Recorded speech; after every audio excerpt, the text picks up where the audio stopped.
11 Golden Age stars who hid the most disgusting secrets. The Golden Age of Hollywood, a time of unparalleled glamour, sophistication, and elegance. Or so they wanted you to believe. Behind the flawless makeup, designer gowns, and million-dollar smiles lurked some of the most revolting personal habits ever concealed from the public. The stars you idolized on screen were hiding secrets so disgusting that studios spent millions to keep them buried. Hollywood's biggest stars weren't just acting on camera, revealed a former MGM makeup artist who worked from 1940 to 1962. They were performing their greatest roles off-screen, pretending to be normal, hygienic human beings. The truth would have shattered the carefully constructed illusions that built the entertainment industry. These weren't just minor quirks or small eccentricities. These were habits so vile that co-stars would beg directors not to work with certain actors, regardless of their box office draw. Like the leading man whose breath was so putrid that his romantic co-star vomited after their kiss scene and demanded a body double for all remaining intimate moments. Or the actress whose bizarre bathroom habits left trails of evidence so disgusting that special cleanup crews were put on permanent standby whenever she was on set. The contrast between these stars' public images and private realities wasn't just surprising. It was shocking on a visceral, stomach-turning level that studio fixers worked around the clock to conceal. "We weren't just hiding affairs or drinking problems," confessed a former publicity department head at Paramount. "We were hiding things that would make audiences physically unable to watch these people on screen ever again." Today, we're exposing the revolting reality behind Hollywood's most polished facades. The disgusting secrets that would have ended careers instantly if audiences had known the truth about what was happening just moments before the director called action. And we're starting with Hollywood's undisputed king, whose legendary bad breath made him cinema's most dreaded kissing partner. Since we started the picture. How many did you bring over? 3, but Express is wonderful. Clark Gable, the king with a rotting mouth. When Clark Gable stepped onto a set, women worldwide swooned. With his commanding presence and devilish grin, he embodied masculine perfection. But the actresses who had to kiss him knew a different Gable, one whose breath could wilt flowers and whose dentures harbored horrors no camera would ever capture. His mouth smelled like a cemetery, Vivian Leigh confided to her assistant after filming their famous scenes in Gone with the Wind. Kissing him was like embracing decay. The problem began in Gable's 30s when severe gum disease and neglect led to the loss of most of his natural teeth. MGM quickly arranged for top-quality dentures, but they couldn't control what Gable did with them. He'd remove his dentures between takes and store them wherever was convenient, revealed a set assistant who worked on Mutiny on the Bounty. "Once I found them wrapped in a handkerchief behind a plant. They'd been there for hours in the hot studio lights." This cavalier treatment of his false teeth created a perfect environment for bacterial growth. Combined with Gable's heavy smoking, drinking, and reported indifference to oral hygiene, it created what one MGM makeup artist called a war crime in his mouth. The studio developed elaborate workarounds to deal with their star's repulsive breath. Directors would schedule kissing scenes for early morning when his mouth was freshest. Script girls were tasked with offering mints constantly. Makeup artists concocted special peppermint spirits to mask the worst moments. But nothing fully solved the problem. Actresses developed their own coping strategies. Joan Crawford allegedly smeared Vicks VapoRub under her nose before intimate scenes. Claudette Colbert insisted on turning her head at the last moment so Gable would kiss her cheek instead of her lips. Most shocking was the double standard Hollywood applied to its biggest star. When a young contract actress complained about Gable's breath to a producer, she was removed from the picture the next day. When established star Loretta Young made the same complaint, the producer simply responded, "He's Gable. You'll deal with it." The contrast between Gable's image as the ultimate romantic lead and the revolting reality of his oral condition became one of Hollywood's cruelest ironies. While women in theaters fantasized about being kissed by the king of Hollywood, women on set dreaded the experience. They called him the king, but his mouth was a war crime, quipped a cameraman who worked on multiple Gable films. No throne room should ever smell like that. But if Gable's secret was confined to his mouth, our next star's revolting habits encompassed his entire being, creating an assault on all 5 senses that even his undeniable genius couldn't excuse. Well, one of the highlights of our show. So we've given that up. You're going to have to rerun it for me because it's a blur in my Marlon Brando, the method actor who skipped the method of bathing. Marlon Brando revolutionized acting with his raw, naturalistic performances. What audiences didn't know was just how natural he truly was, in the most disgusting sense possible. Working with Brando meant accepting that he would smell like a dumpster fire, revealed a costume designer who worked on The Godfather. The man was brilliant beyond words, and filthy beyond description. Brando's hygiene issues went far beyond the occasional skipped shower. According to multiple sources, he would wear the same clothes for days or even weeks, regardless of stains, spills, or sweat. On the set of Apocalypse Now, director Francis Ford Coppola allegedly had to beg Brando to change his shirt after 5 consecutive days of wear in the Philippine jungle heat. He believed personal comfort trumped everything, explained a longtime associate. If a shirt felt good, logic dictated wearing it until it disintegrated. But Brando's most revolting habit involved food. He would hide snacks around sets, often forgetting them for days, before rediscovering and consuming them, regardless of their condition. Richard Pryor, who worked with Brando in the 1970s, reportedly told friends, "Brando smelled like a dead sandwich. I've seen him eat things that would make a vulture hesitate." During filming of Last Tango in Paris, a property master discovered half-eaten cheese sandwiches Brando had stashed behind radiators, under couch cushions, and once inside a hollowed-out book. Some had been there for weeks, growing fuzzy with mold. He'd find these forgotten food caches, examine them briefly, shrug, and eat them anyway, the property master recalled with evident disgust. No one could tell him anything. He was Brando. His eating habits extended beyond stashed food. Multiple crew members reported seeing Brando eat directly off other people's plates during lunch breaks, sometimes without asking. Others described him reaching into communal food bowls with unwashed hands, often after having been outdoors or handling props. What made these behaviors particularly jarring was the disconnect between Brando's physical presence and his hygienic reality. He could appear dashingly handsome on screen while emitting odors that cleared rooms off camera. He was a walking contradiction, noted a cinematographer who worked with him in the 1960s, a genius actor, and a walking dumpster. You'd watch him create magic in front of the camera, then see him pick food off the floor between takes. By the 1970s, some directors built Brando protocols into their production schedules, including extra ventilation on set, strategic placement of air fresheners, and creating physical distance between him and easily nauseated cast members. Despite these revolting habits, his talent was so extraordinary that people tolerated what would have gotten any lesser actor fired immediately. The man who created some of cinema's most unforgettable characters had himself become something unforgettable, for all the wrong reasons. But as disgusting as Brando's habits were, our next subject took personal filth to levels so extreme they eventually consumed his entire life and legacy. And normal procurement channels for the Navy are through a similar bureau. Howard Hughes, from Hollywood titan to jar collector. Howard Hughes began as one of Hollywood's most glamorous figures, a dashing producer, aviator, and ladies' man who dated stars like Katharine Hepburn, Ava Gardner, and Bette Davis. He ended his life as something else entirely, a skeletal recluse sitting naked in darkened hotel rooms, surrounded by jars of his own urine. Hughes' deterioration wasn't just mental, it was hygienically apocalyptic, explained a former aide who worked for him in the 1960s. People think of him as eccentric, but that word doesn't capture the biological horror show his life became. Hughes's descent into filth happened gradually, then suddenly. By the 1950s, his growing germophobia paradoxically led to increasingly unsanitary conditions. Terrified of contamination from bathrooms, he began urinating in empty milk bottles, which he would meticulously label and store. By the 1960s, the bottle collection had grown to hundreds, revealed a staff member who maintained his Las Vegas penthouse.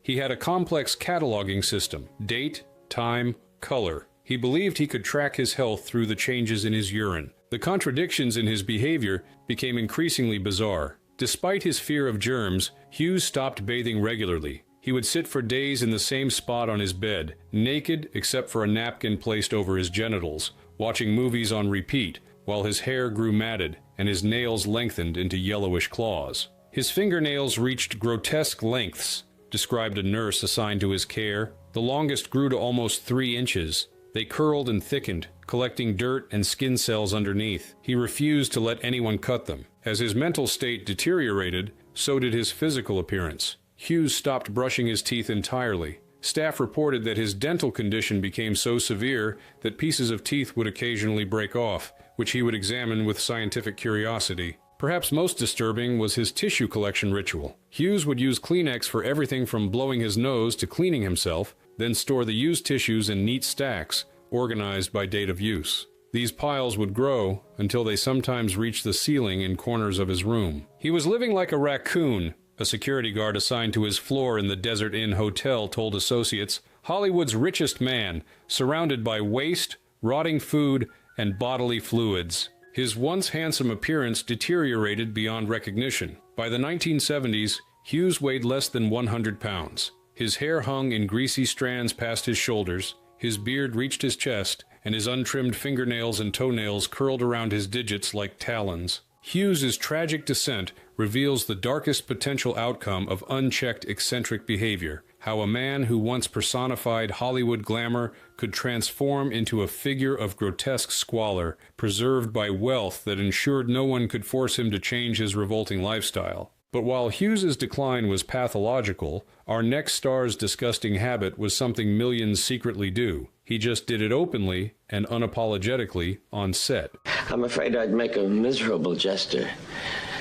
You see, I get concerned when people stop wanting to cry.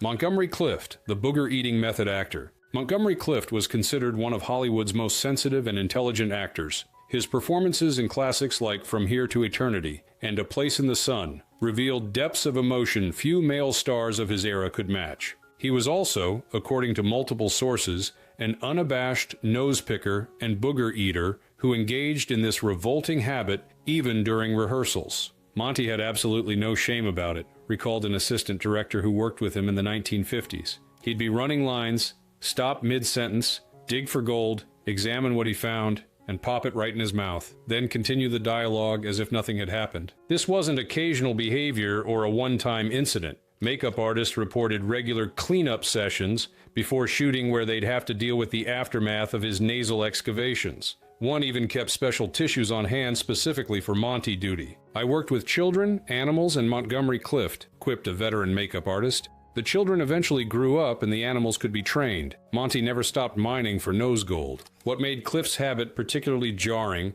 was the contrast with his sophisticated public image. On screen and in publicity photos, he projected intellectual refinement and poetic sensitivity. Between takes, he displayed the hygiene awareness of a preschooler. After his serious car accident in 1956, which led to increased pain medication and alcohol use, the behavior reportedly intensified. During filming of The Misfits in 1960, director John Huston allegedly had to establish a no-picking rule during actual shooting after a particularly visible dig nearly ruined an otherwise perfect take with Marilyn Monroe. Brilliant on camera, disgusting between takes, summarized a lighting technician who worked on multiple Clift productions. You'd watch him break your heart with a performance, then turn away in revulsion during the break. Clift's nose-picking habit seems almost innocent compared to the pathological behaviors of Hughes or the health hazard of Gable's rotting mouth. But it represents something equally important about Hollywood's image factory, the stark contradiction between the idealized figures projected on screen and the flawed, sometimes revolting humans behind those images. While Clift's habit was childlike in its simplicity, our next star's secret involved a more adult form of self-expression that remained hidden beneath his comedic persona. Why scatter my practical jokes to the winds when they'd be much more at home? Paul Lynde, the Center Square's secret lingerie collection. For millions of Americans in the 1970s, Paul Lynde was the hilarious Center Square on Hollywood squares, delivering witty double entendres with his distinctive voice and arch delivery. His flamboyant persona pushed boundaries for the era, but always within the confines of what mainstream television would allow. What viewers didn't know was that beneath Lynde's elegant suits lurked a secret. He was wearing women's lingerie. Paul had the most extensive collection of women's undergarments I've ever seen, and I worked in Hollywood for 40 years, revealed his longtime housekeeper in a 1990s interview. Everything from practical cotton pieces to elaborate French lace ensembles, all in his size, custom made. Unlike some of our other subjects, Linda's habit wasn't exactly disgusting, more unexpected, and, for the era, scandalous. But what makes his story fascinating is how it functioned as both secret vice and personal comfort mechanism in his high-pressure career. He told me once,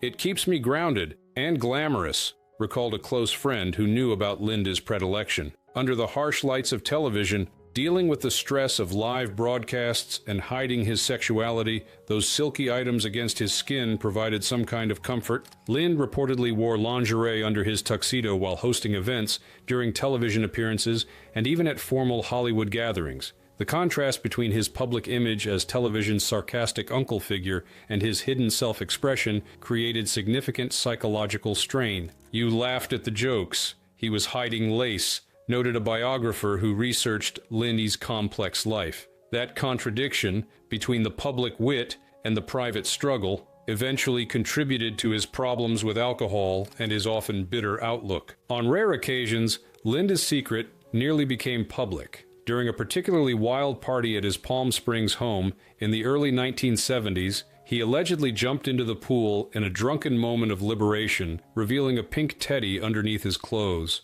Fortunately for his career, the only witnesses were close friends and industry insiders who protected his secret. While Lind kept his lingerie hidden under conventional clothes, our next star took the opposite approach to undergarments, by simply never wearing any at all. You're a low personality. Obviously out of the gutter. Maybe that's why I'm attracted to you. Tallulah Bankhead, the star who never met an undergarment she wouldn't abandon. Tallulah Bankhead was famous for her husky voice, withering wit, and uninhibited personality both on screen and stage. What many don't realize is just how literal that uninhibited quality was. Bankhead proudly and consistently refused to wear underwear throughout her adult life. Tallulah claimed she'd been commando since 1918 and saw absolutely no reason to change, explained a costume designer who worked with her in the 1950s. She considered undergarments restrictive to both her body and her spirit. This wasn't just a private eccentricity. Bankhead made sure everyone in her vicinity was aware of her preference through both words and actions. "A party on screen and a full show off it," commented a studio electrician who witnessed Bankhead's casual approach to modesty. During costume changes, she never bothered with robes or private spaces. She'd strip down right on set, giving everyone an unrestricted view while carrying on conversations as if she were fully dressed. Her commando approach created legitimate challenges for directors and cinematographers. Camera angles had to be carefully planned, particularly for scenes involving stairs or movement. Wind machines were strictly controlled. In one infamous incident during a Broadway performance, a theatrical smoke effect caused her dress to billow upward, giving the front row an unintended extra show. After that incident, producers instituted what they called the Tallulah Protocol, revealed a stage manager from the era. Extra weights sewn into hemlines, strategic blocking, and backup plans for wardrobe malfunctions.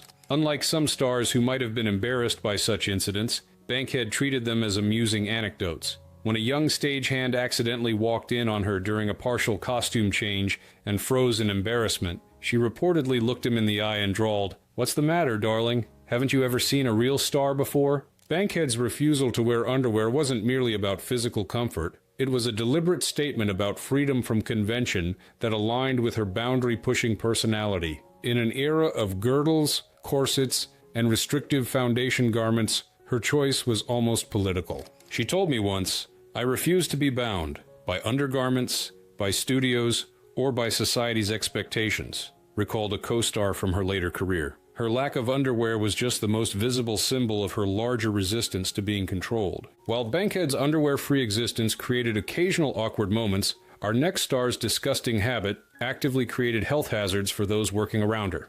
They were too busy giving a big build-up to that crap you were turning out.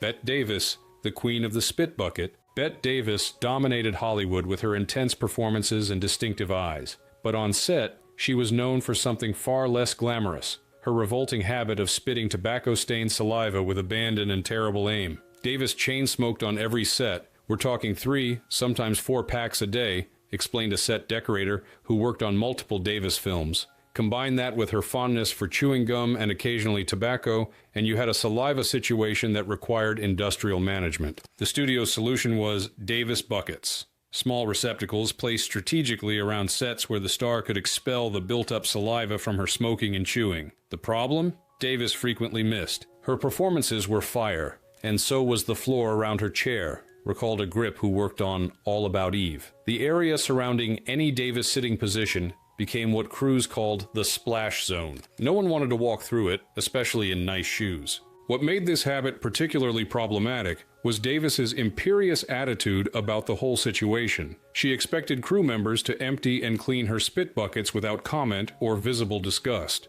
When one new production assistant gagged while performing this duty, Davis reportedly snapped, "If you can't handle the realities of making pictures, go work in a florist shop." The habit created genuine tensions with co-stars as well. During filming of Whatever Happened to Baby Jane, Davis's already strained relationship with Joan Crawford reached new levels of animosity when Davis allegedly spit on the floor near Crawford's mark just before a scene. Crawford, a notorious germaphobe, refused to stand in the designated position, forcing an entire lighting reset. Working with Bet meant accepting certain bodily fluids as part of your day, noted a cinematographer from her later career. She was a brilliant artist who treated sets like spittoons. You dealt with it because she was Bette Davis, but it was genuinely revolting. As Davis aged, her aim apparently worsened while her cigarette consumption increased, creating what one director called a perfect storm of expectoration. By the 1960s, some crew members would place small rugs around her position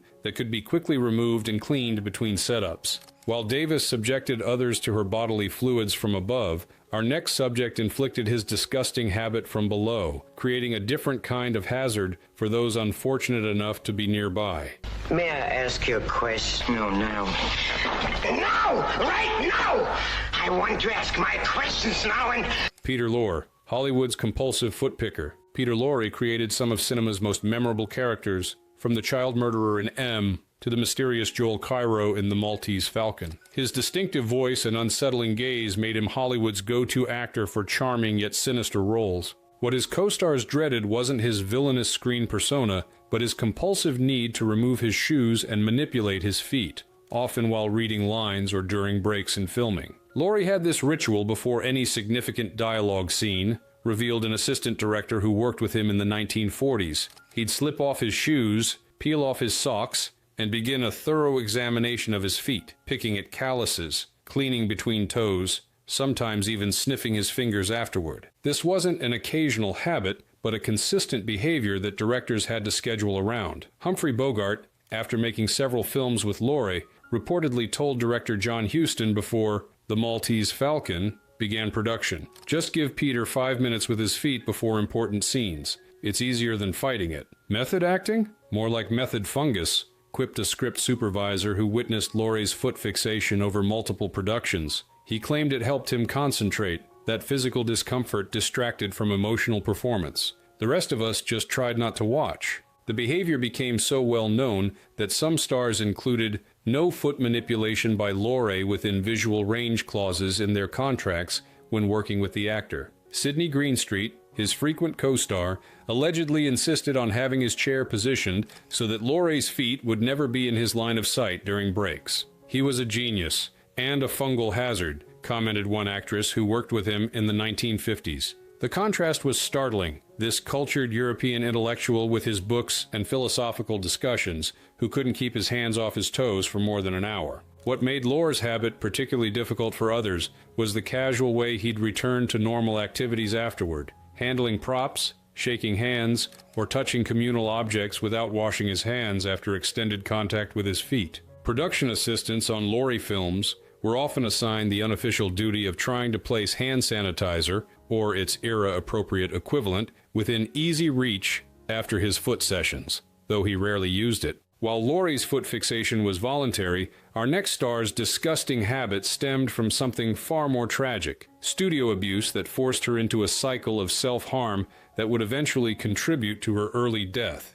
Maybe it will distress a lot of people, but I've had an awfully nice life. I really have had. Judy Garland, Hollywood's heartbreaking purger. Judy Garland's magnificent voice and emotional performances made her one of Hollywood's most beloved stars. Behind that talent lay a studio-enforced habit so destructive and disgusting that it would eventually help cut her life short. "They wanted a starlet and broke a girl instead," said a former MGM makeup artist who worked with Garland during her early years at the studio. What they did to that child would be criminal today. From age 13, MGM put Garland on a regimen of diet pills, appetite suppressants, and amphetamines to maintain the thin figure the studio demanded. When these dangerous drugs caused her to eat compulsively, studio executives and her own mother encouraged a horrifying solution: forced vomiting. They didn't call it bulimia then, they called it weight management, explained a studio nurse who witnessed Garland's treatment. They taught her to purge as casually as they taught her to dance.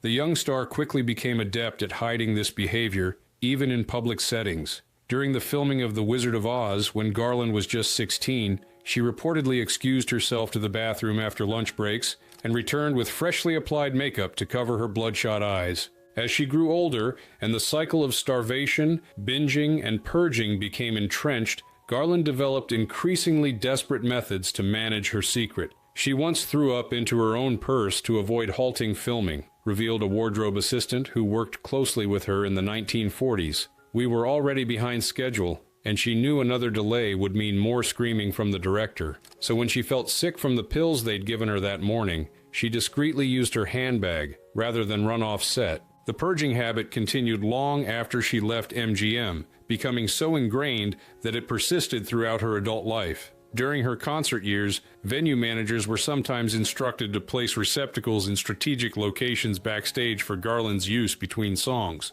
The saddest part was watching her perform Somewhere Over the Rainbow, with tears in the audience's eyes, knowing she'd be violently ill moments after leaving the stage, recalled a tour manager from her later years. The contrast between the magic she created and the physical suffering she endured was heartbreaking. Garland's vomiting became so frequent that it caused serious dental problems, esophageal damage, and contributed to her electrolyte imbalances, all factors in her accidental overdose death at just 47. While Garland's disgusting habit was tragically forced upon her, our next subject's revolting behavior was entirely self-chosen and seemingly designed to irritate as many people as possible. I was to be reincarnated. I think I'd want to come back as a poodle dog. I think W.C. Fields would like that too. W.C. Fields, the comedian who treated plants as toilets. W.C. Fields made audiences howl with laughter through his misanthropic humor and perfect comic timing. But on sets and at parties, he left hosts and colleagues fuming with a habit so disrespectful it defied belief. He regularly urinated in potted plants. Fields brought deadpan to comedy and dead roots to greenery, said a property master who worked on several of his films. His bladder apparently operated on its own schedule, and he decided conventional bathrooms were optional. This wasn't a rare drunken indiscretion, but a regular practice rooted in Fields' peculiar blend of laziness and antisocial behavior. He particularly disliked using public restrooms, claiming they were beneath his dignity. His solution was to find the nearest large potted plant, position himself with his back to the room, and relieve himself while continuing conversations as if nothing unusual was happening. "The first time you saw it, you thought it must be a bizarre comedy bit,"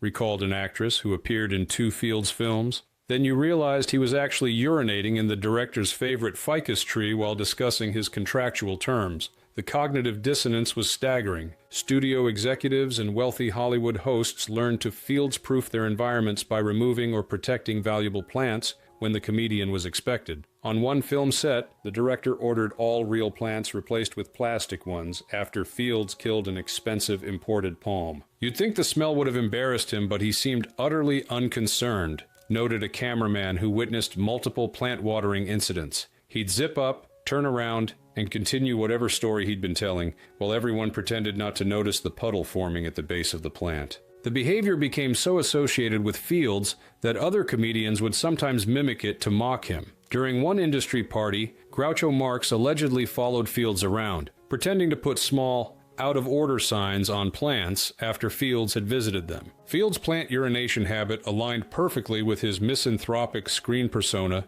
suggesting that the line between his characters and his actual personality was thinner than many realized. The man who made audiences laugh with his contempt for social niceties apparently lived those values when cameras weren't rolling. While Field's disgusting habit was a strange form of rebellion against social norms, our final subject's revolting secret was an unintended consequence of her iconic image, one that caused her significant physical discomfort while delighting audiences. Well, I like it. I think it's very, very becoming, very charming. Not too long ones. Half. But I don't like the no shoulders, Carmen Miranda, the Fruit Hat Horror Show. Carmen Miranda dazzled audiences with her energy, musical talent, and most iconically, her elaborate fruit-laden headdresses. What viewers never realized was that these famous accessories created a revolting situation on her head, a mobile ecosystem of rotting fruit, insects, and endless discomfort. She sang through it while insects had lunch, said a costume assistant